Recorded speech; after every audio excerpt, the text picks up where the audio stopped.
नमस्कार दोस्तों, मैं डॉक्टर सुनीत तिवारी आपका मेरे YouTube channel doctor Sunit study classes में बहुत-बहुत स्वागत है। मैं आज आपके लिए एक अच्छी खबर लेके आया हूँ कि जैसे कि बीएड और शिक्षक पात्रता परीक्षा जिसको हम टीईटी कहते हैं, इसमें अब बहुत ही बड़ा फेरबदल होने जा रहा है। ये कार्यक्रम आपका इसमें विस्तार से आप इसको सुनें। जैसे कि छात्रों के लिए शिक्षा नीति में कई बदलाव किए जा रहे हैं। बेहतर शिक्षा प्रदान करने के लिए शिक्षकों को भी व्यापक ट्रेनिंग एवं पढ़ाने के नए विकल्प उपलब्ध कराए जाएंगे। इसी क्रम में बीएड और परीक्षा शिक्षक पात्रता परीक्षा टीईटी कोर्स में भी विस्तार किया जाएगा। बीएड और शिक्षक पात्रता परीक्षा में यह बदलाव शिक्षा की गुणवत्ता सुनिश्चित करने के लिए किए जा रहे हैं।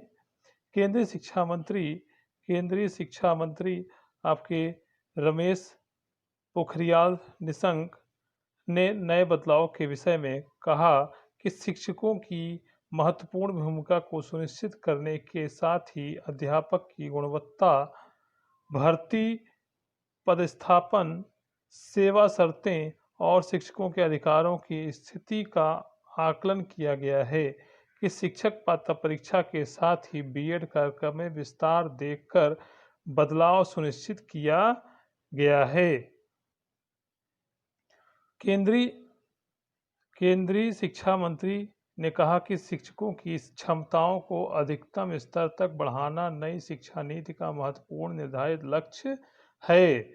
शिक्षकों को पाठ्यक्रम और शिक्षण के उन पहलुओं को चयनित करने के लिए ज़्यादा स्वायत्तता दी जाएगी।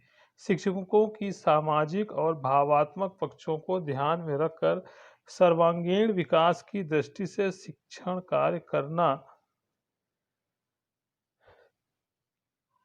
होगा। ऐसी विधि अपनाने पर सकारात्मक परिणाम आने की दशा में शिक्षकों को सम्मानित किया जाएगा। ये आपके निशंक यानी कि शिक्षा मंत्री ने कहा है। नई शिक्षा नीति के तहत शिक्षकों को सतत व्यावसायिक विकास के अवसर मिलेंगे। नई शिक्षा नीति में अध्यापकों के लिए कई प्रकार के बदलाव किए जाएंगे। इसके अंतर्गत स्कूल में पढ़ने और पढ़ाने की प्रक्रिया में मूल बदलाव होंगे, जैसे कि छात्रों की पाठ्य पुस्तकों में सतत व्यावसायिक विकास के अवसर मिलेंगे। नई शिक्षा नीति में अध्यापकों के कई प्रकार के बदलाव किए जाएंगे। इसके अंतर्गत स्कूल में पढ़ने और पढ़ाने की प्रक्रिया मूल बदलाव होंगे। स्कूली छात्रों की पाठ्यपुस्तकों में भी कई बदलाव देखने को मिल सकते हैं। जहां एक और छात्रों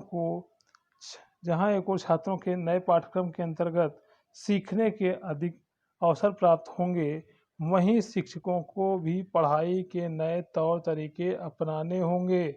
निशंक ने कहा कि स्कूल की पाठ्यपुस्तकों में भी बदलाव किया जाएगा। जहां संभव हो, शिक्षकों के पास भी तय पाठ्यपुस्तकों में अनेक विकल्प होंगे। उनके पास ऐसी पाठ्यपुस्तकों के अनेक सेट होंगे जिन्हें अपेक्षित राष्ट्रीय और स्थानीय सामग्री शामिल होगी। इसके चलते वे ऐसे तरीके से पढ़ा सकेंगे जो उनकी अपनी शिक्षण शास्त्रीय शैली और उनके छात्रों की ज़रूरत के मुताबिक हो। उन्होंने कहा कि शिक्षा नीति में स्कूल पाठ्यक्रम के बोझ में कमी, बढ़े हुए लचीलेपन, रटकर सीखने के बजाय रचनात्मक तरीके से सीखने पर विशेष जोर दिया जाएगा। ये विशेष पॉइंट है, इस पर ध्यान रखेंगे। ये आपका नई शिक्षा नीति के अंतर्गत ये सब बताया गया है कि अब टीईटी और बीएड में विस्तार करना होगा। शिक्षक को भी अब वही रटन विद्या पे ध्यान नहीं देना है, उनको भी रचनात्मक होना पड़ेगा। नई नई जो तकनीकें आती जाएंगी उसी में उनको बदलाव करके फेरबदल करना होगा और अपने को अपडेट रखना होगा शिक्षकों को भी, ताकि वो छात्रों को भी रचनात्मक बना सकें। अपना रहेंगे तभी छात्रों को भी बना सकेंगे। ये विस्तार नई शिक्षा नीति में रखा गया है, खासतौर से बीएड के साथ साथ टीईटी में भी ऐसा विस्तार करने का प्रयास किया जा रहा है नई शिक्षा के नीति के अंतर्गत। जो हमारे चैनल को पहली बार देख रहे हैं, बेल आइकन जरूर दबा दें, सब्सक्राइब कर दें, सबसे पहले सब्सक्राइब कर दें। जो रेड दिख रहा है सब्सक्राइब लिखा है उसको रेड कर दें और बेल आइकन जरूर दबा दें, जिससे कि नया नोटिफिकेशन मिलता रहे। और कमेंट करें, लाइक करें, शेयर करें अगर अच्छा वीडियो लगे तो, और कहीं कोई कमी हो तो उसको भी बताएं, ताकि मैं और भी अच्छे से अच्छा वीडियो बना के आपको दे सकूं। जय हिंद, जय भारत।